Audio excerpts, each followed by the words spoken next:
శ్రీ మహాగణాధిపతయ నమ. ఐం మహాసరస్వత్యే నమ. శ్రీ లలితాంబికాదేవియే నమ.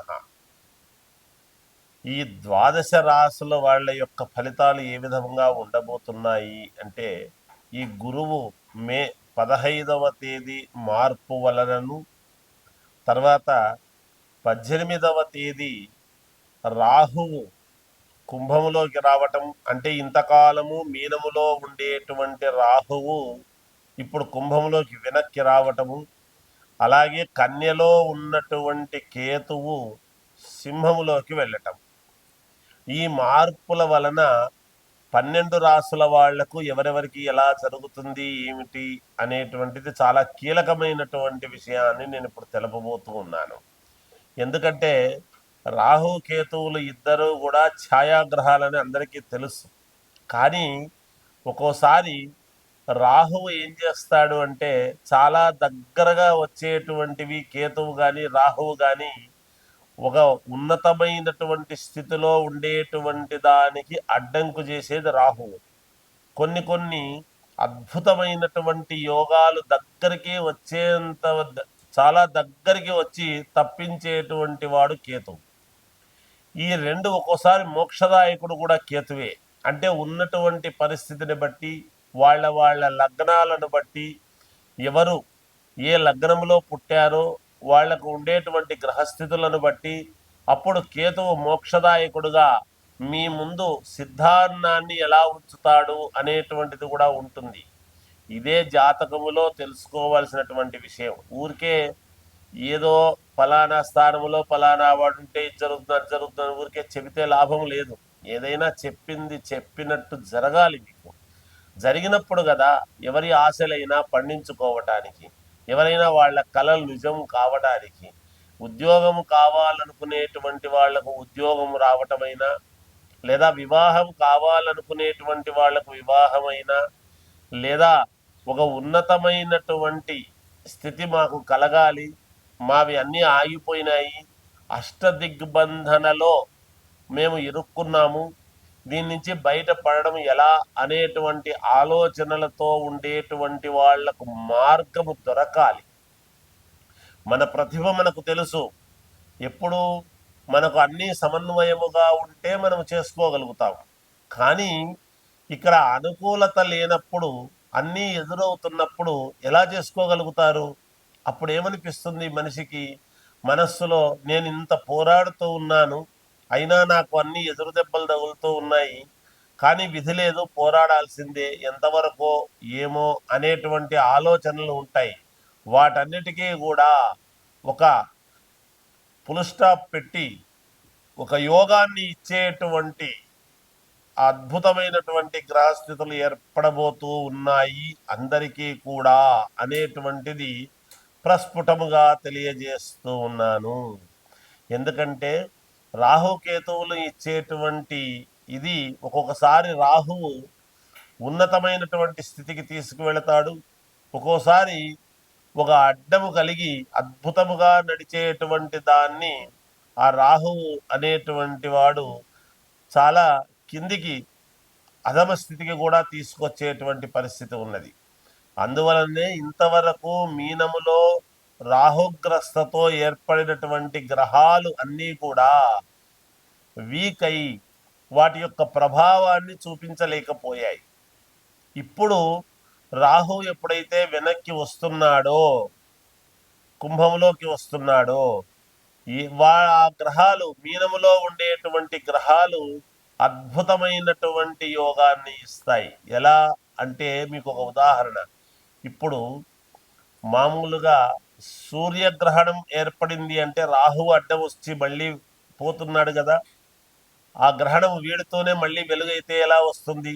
అలాగే ఉంటుంది. చంద్రగ్రహణమైనా అంతే, చంద్రుడికి అడ్డము రావటము వలన చంద్రగ్రహణం అంటున్నాం.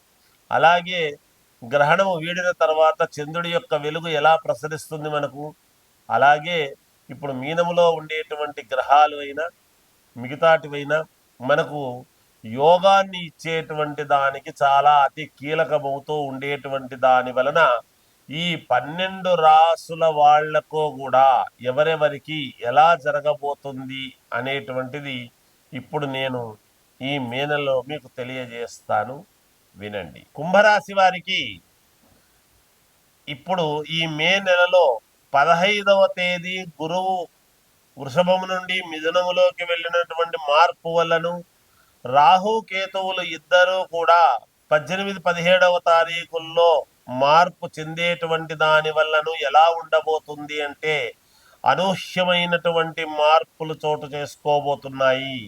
మీకు ఉద్యోగములో ఉన్నతమైనటువంటి స్థితి రావటము, అలాగే మీకు ఎవరైతే అడ్డంకిగా మారినాడో ఆ అడ్డంకి అనేటువంటిది తొలగిపోవటము, ఎవరైనా అడ్డముగా ఉండేటువంటి వ్యక్తులు తొలగిపోవటము, అలాగే ఉన్నతమైనటువంటి చోటికి మీకు స్థాన చలనము కలగడము లాంటివి కలగటము, అలాగే ఆరోగ్యదాయకముగా చాలా యోగవంతముగా ఉండటము, అలాగే జనాల్లో మీకు మంచి కీర్తి ప్రతిష్టలు పెరగటము, విపరీతముగా క్షణము తీరిక లేకుండా సంపాదన మీద మీ దృష్టి అనేటువంటిది పెట్టడము జరుగుతుంది. విపరీతముగా సంపాదన రావటం అనేటువంటి దాని వలన కాలం అనుకూలముగా భోజనాలు నిద్ర అనేటువంటివి లేకుండా చేసుకోవద్దండి. కుంభరాశి వాళ్లకు చాలా అద్భుతమైనటువంటి యోగవంతమైనటువంటి కాలముగా కనపడుతూ ఉన్నది. మీ వలన 10 మంది బాగుపడేటువంటి విధానముగా కనపడుతూ ఉన్నది. కనుక పెద్ద మనసుతో మీరు అంతా నాది అనుకుని జాగ్రత్తగా మెదలండి. మాట్లాడేటప్పుడు ఎవరిని దూషణ భాషణాలు చేయకండి. ఆలోచనాత్మకమైనటువంటి నిర్ణయాలు తీసుకోండి. జయము కలుగుతుంది. అన్ని రకాల గ్రహస్థితులు మీకు అనుకూలముగా ఉన్నాయి. మీ మీ వ్యక్తిగతమైనటువంటి జాతకాలను ఒక్కసారి పరిశీలన చేసుకోండి. దానికి తగిన ఏదైనా ప్రత్యామ్నాయం ఉంటే చేసుకోండి. మేలు జరుగుతుంది. జయోస్తు. కుంభరాశి వారికి ఇప్పుడు ఈ మే నెలలో 15వ తేదీ గురువు వృషభము నుండి మిథునములోకి వెళ్ళినటువంటి మార్పు వల్లను, రాహు కేతువులు ఇద్దరూ కూడా 18, 17వ తారీఖుల్లో మార్పు చెందేటువంటి దాని వల్లను ఎలా ఉండబోతుంది అంటే అనూహ్యమైనటువంటి మార్పులు చోటు చేసుకోబోతున్నాయి. మీకు ఉద్యోగములో ఉన్నతమైనటువంటి స్థితి రావటము, అలాగే మీకు ఎవరైతే అడ్డంకిగా మారినాడో ఆ అడ్డంకి అనేటువంటిది తొలగిపోవటము, ఎవరైనా అడ్డముగా ఉండేటువంటి వ్యక్తులు తొలగిపోవటము, అలాగే ఉన్నతమైనటువంటి చోటికి మీకు స్థాన చలనము కలగడము లాంటివి కలగటము, అలాగే ఆరోగ్యదాయకముగా చాలా యోగవంతముగా ఉండటము, అలాగే జనాల్లో మీకు మంచి కీర్తి ప్రతిష్టలు పెరగటము, విపరీతముగా క్షణము తీరిక లేకుండా సంపాదన మీద మీ దృష్టి అనేటువంటిది పెట్టడము జరుగుతుంది. విపరీతముగా సంపాదన రావటం అనేటువంటి దాని వలన కాలం అనుకూలముగా భోజనాలు నిద్ర అనేటువంటివి లేకుండా చేసుకోవద్దండి. కుంభరాశి వాళ్లకు చాలా అద్భుతమైనటువంటి యోగవంతమైనటువంటి కాలముగా కనపడుతూ ఉన్నది. మీ వలన 10 మంది బాగుపడేటువంటి విధానముగా కనపడుతూ ఉన్నది. కనుక పెద్ద మనసుతో మీరు అంతా నాది అనుకుని జాగ్రత్తగా మెదలండి. మాట్లాడేటప్పుడు ఎవరిని దూషణ భాషణాలు చేయకండి. ఆలోచనాత్మకమైనటువంటి నిర్ణయాలు తీసుకోండి. జయము కలుగుతుంది. అన్ని రకాల గ్రహస్థితులు మీకు అనుకూలముగా ఉన్నాయి. మీ మీ వ్యక్తిగతమైనటువంటి జాతకాలను ఒక్కసారి పరిశీలన చేసుకోండి. దానికి తగిన ఏదైనా ప్రత్యామ్నాయం ఉంటే చేసుకోండి. మేలు జరుగుతుంది. జయోస్తు.